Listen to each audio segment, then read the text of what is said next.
Ladies and gentlemen, today we're gathered here with hearts full of questions and eyes wide open, and I know many of you are asking this one question loud and clear. Why is America openly supporting Pakistan against India? But before we rush to answer that, before we leap to conclusions, let's pause, let's breathe, and let's do what strong people do. We rise above emotion and look deeper. Because this isn't just a question of diplomacy or foreign policy. This is a question about identity, confidence, and clarity. Identity over approval is a powerful principle that applies not only to individuals, but also to nations. It speaks to the idea that who you are and how deeply you understand and honor that identity matters far more than what others think or say about you. In the context of global politics, this becomes especially crucial. A country like India, with its rich history, diverse culture, and strong democratic foundation, does not need to chase validation from others, because its value and worth are already deeply rooted in its civilization, its achievements, and its potential. Throughout history, we have seen the cost of seeking approval. When nations or individuals begin to base their decisions, policies, or self-worth on whether others approve of them, they risk compromising their values. They risk losing their unique voice in the noise of international diplomacy. In contrast, when you operate from a deep understanding of your identity, you become anchored. You're no longer tossed around by the ever-changing tides of global alliances or public opinion. You act with intention, not reaction. You speak with clarity, not confusion. India has reached a point in its journey where it must continue walking with confidence, not arrogance, not aggression, but with the calm power of self-assurance. It doesn't need to panic if another country seems to favor its neighbor. It doesn't need to flinch at headlines or diplomatic gestures. Why? Because the real strength lies not in who applauds you, but in how well you know yourself. Identity isn't dependent on temporary praise. It's built through generations, through resilience, sacrifice, progress, and vision. India's identity is not defined by who supports Pakistan. It's defined by its own legacy and destiny. When a nation or a person seeks approval too much, they end up adapting to please others. This can lead to a loss of authenticity. It's like changing your song because someone else prefers a different tune. But identity reminds you that your song matters, that your rhythm is yours for a reason, that your values, your culture, your truth have meaning beyond the applause of others. India must continue to trust in the power of its identity. It must continue to rise through innovation, education, diplomacy, and strength, not because someone is watching, but because it is right, because it aligns with who the nation is at its core. There is dignity in holding your ground. There is power in choosing not to bend for approval. And there is wisdom in recognizing that alliances can be temporary, but your integrity is forever. Approval comes and goes. Today someone might stand with you, tomorrow they might shift. But identity, that stays, that grows, that becomes your compass when the world turns unpredictable. This idea also offers a lesson to every individual listening. Don't live your life waiting for someone else to choose you. Don't base your joy, your confidence, or your decisions on whether others approve. Know who you are, own it, and walk in it. Because when you live from identity, you live from strength. You no longer need the world to clap for you to believe you're worthy. You already know you are. Staying rooted in purpose means standing firm in your core values and long-term vision, even when the world around you is constantly changing. In geopolitics, this principle becomes a foundation for resilience and dignity. A country that is rooted in purpose doesn't sway every time the global winds shift. It doesn't lose its voice just because other nations speak louder, nor does it panic when attention turns elsewhere.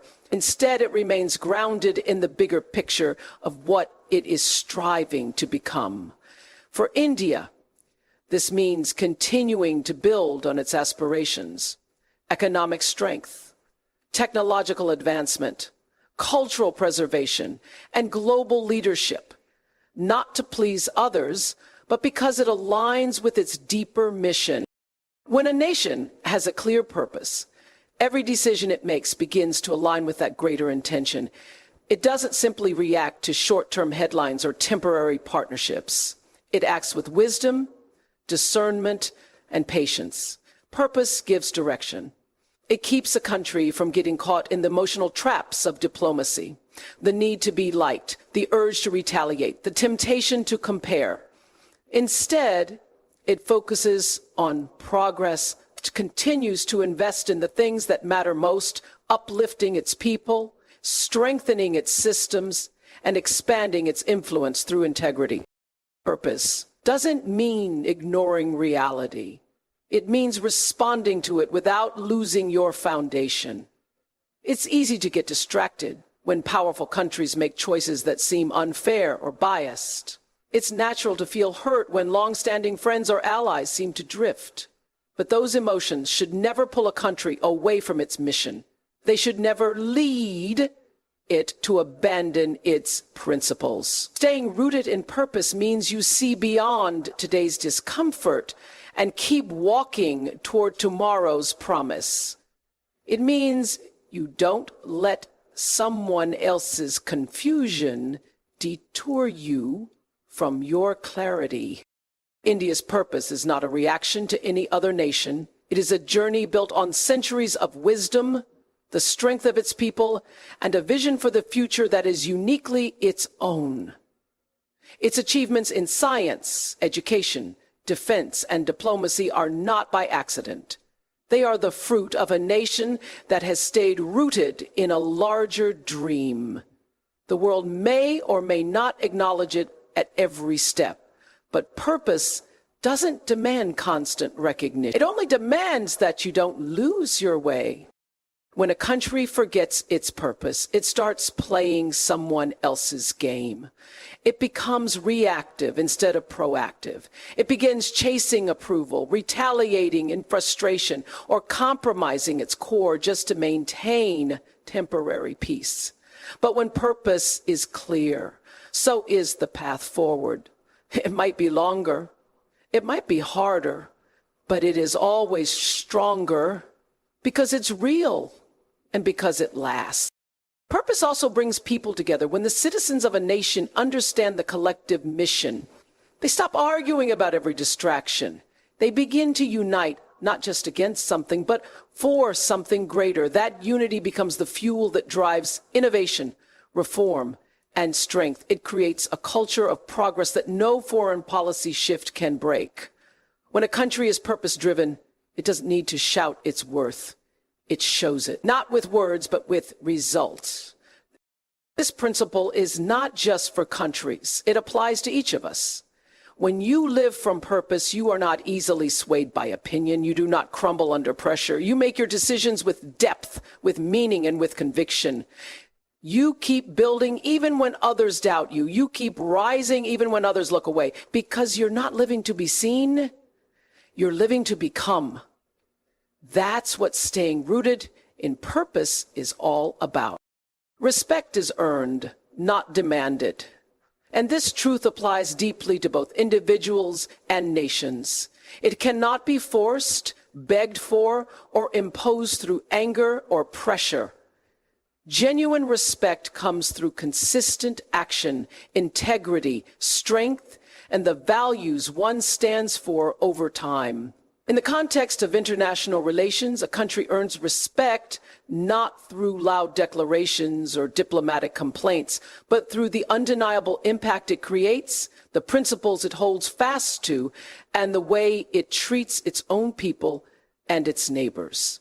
Respect grows quietly at first, through how a nation behaves in moments of challenge, how it manages success, and how it rises after setbacks. India, with its vast history, cultural depth, and growing influence, has already earned significant respect globally. But this respect didn't come because it demanded it. It came because India showed, through decades of perseverance, development, and democratic strength, that it is a nation worthy of being taken seriously. Respect is often rooted in how consistent a country is in its values and goals. When a nation remains focused on its long-term vision despite external noise or temporary injustices, that consistency builds a reputation that no sudden shift in alliances can undo. Demanding respect often leads to the opposite effect. When a person or country insists loudly on being acknowledged, it may come off as insecurity or desperation. Others may comply temporarily, but it won't be genuine. Real respect doesn't come from intimidation or constant correction. It comes when others look at you and recognize that you stand for something true. When your success speaks louder than your words, people listen. When your progress is undeniable, even your critics take notice. In geopolitics, respect is built over years, sometimes generations. It comes from how a nation supports its people, protects its sovereignty, contributes to the global community, and navigates conflicts with wisdom. It is also shaped by how a nation treats those who are weaker or different. A country that handles power with humility and growth with grace earns admiration that no amount of military strength or economic pressure can manufacture. It's easy to gain attention. It's much harder to gain genuine respect. India's role on the world stage today is a result of such earned respect. Its advancements in technology, medicine, space, and education didn't happen overnight. They came through relentless effort, smart policy, and the will of the people. This is how a nation earns its seat at the table, not by demanding a chair, but by building one of its own and making its presence impossible to ignore. And when that happens, even those who once overlooked you are forced to reconsider. There will always be moments when another country receives more attention or is seemingly favored by powerful nations, but the focus must never be on who gets the spotlight. The real power lies in who continues to grow, to rise, and to lead with vision. A nation that keeps its head down and does the work will always, eventually, rise higher than the one that merely demands recognition. That's because respect that is earned endures. It doesn't fade when leaders change or policies shift. It becomes part of your legacy. This message also applies on a personal level. You don't need to shout to be respected. You don't need to force others to see your worth. What you need is consistency, authenticity, and excellence in what you do. Let your actions speak. Let your results tell your story. Because when people see that you stand for something real, when they see that you don't bend just to fit in or win favor, they will respect you, even if they never say it out loud. Let your character speak louder than headlines means, choosing substance over noise, values over viral attention, and truth over temporary narratives. In a world driven by media cycles, political spin, and emotionally charged reactions, it's easy to get caught up in how things look instead of focusing on how things are. Headlines change daily. Public opinion sways with trends. But character, the core of who you are, remains steady. For a nation like India, this principle is not just wisdom, it's strategy. In the realm of international affairs, it's tempting to react every time a story circulates suggesting bias or favoritism toward another country. It's tempting to let outrage replace patience and diplomacy.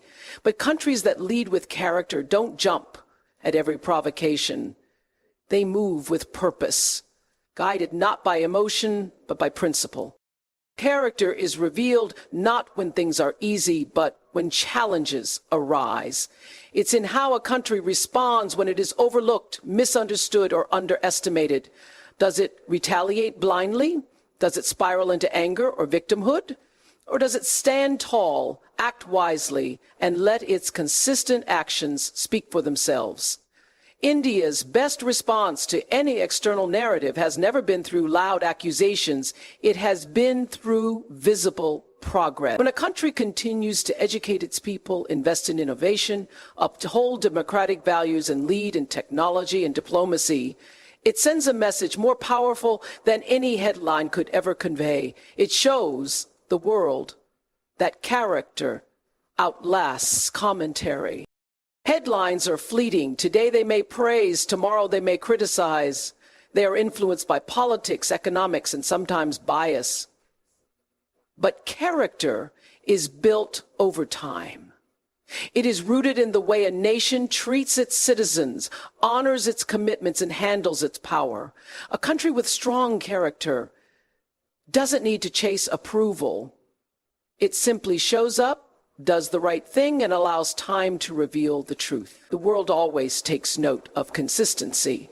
It always comes around to respect. Strength that is quiet, but undeniable. There is also a danger in reacting too strongly to headlines.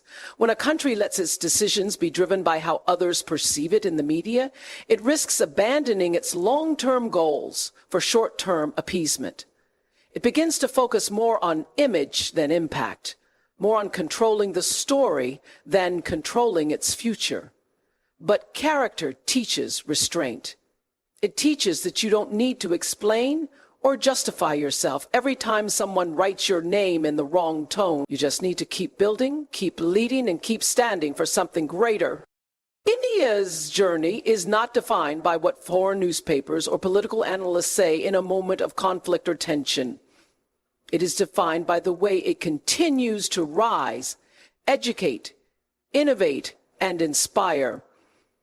The country's growth, its democratic resilience, and its cultural depth are loud enough without ever having to raise their voice.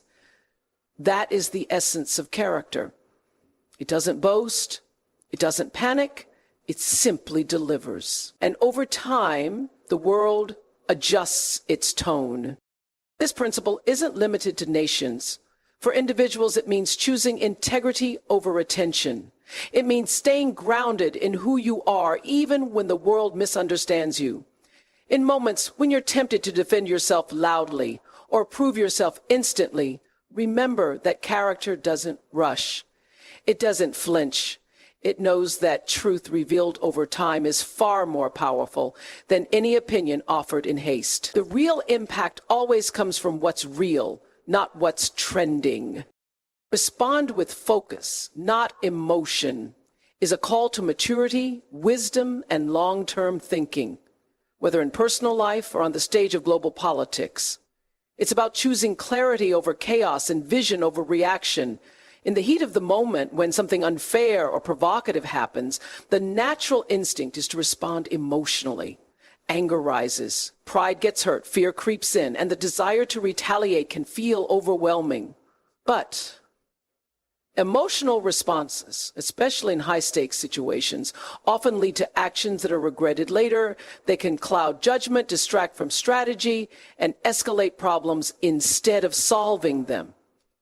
Focus, on the other hand, is calm. It is measured. It is purposeful. And it leads to solutions that are grounded, not just dramatic. In international relations, this principle is even more important. Countries are not just dealing with policies. They're dealing with perception, reputation, and influence. If a nation responds to every slight, every headline, or every diplomatic signal with emotional outbursts, it loses credibility. It begins to look unstable or insecure. But when a nation pauses, assesses, and responds with focused intent, it commands respect. It shows that its actions are based on values and strategy, not ego or fear. India, in particular, is in a position where its global profile is rising. It must continue to show that its reactions are not knee-jerk, but thoughtful. That it doesn't simply respond because it feels something, but because it has considered the long-term impact of every word, every policy, and every alliance. Emotional reactions often come from a desire to prove something quickly, but focus reminds us that not everything needs an immediate answer. Sometimes the most powerful response is continued progress. Sometimes it's silence. Sometimes it's a carefully crafted step that speaks louder than any argument ever could. When India sees another country being favored or supported in a way that feels unfair, the emotional response might be frustration or anger, but the focused response asks, what can we build next? How do we strengthen ourselves? What does this moment teach us about our position and our path? Focus turns energy inward, not to retreat, but to refine. It's not about ignoring what's wrong. It's about responding in a way that moves the story forward, not just adds to the noise. Emotion can cloud judgment and make everything feel urgent and personal. Focus sees the bigger picture.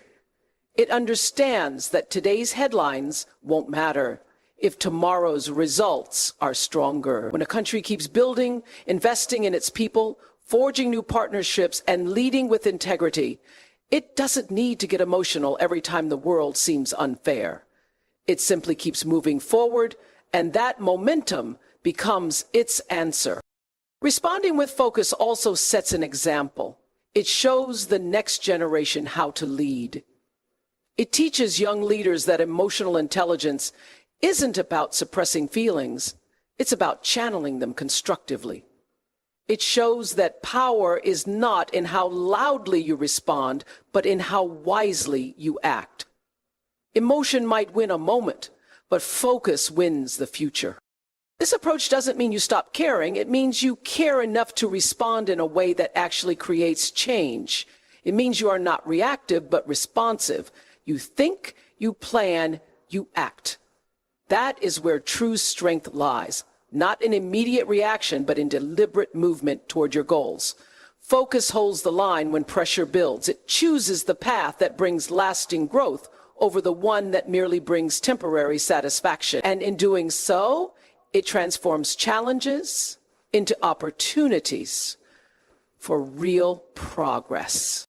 Be known for what you stand for, not who stands against you, is a principle rooted in purpose, dignity, and vision.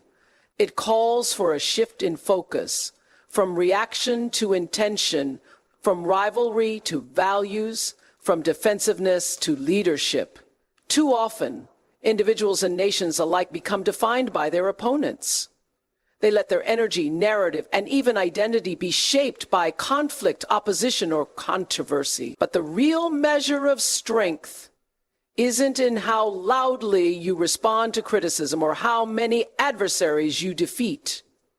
It's in what you represent, what you create, and what legacy you're building regardless of who challenges you.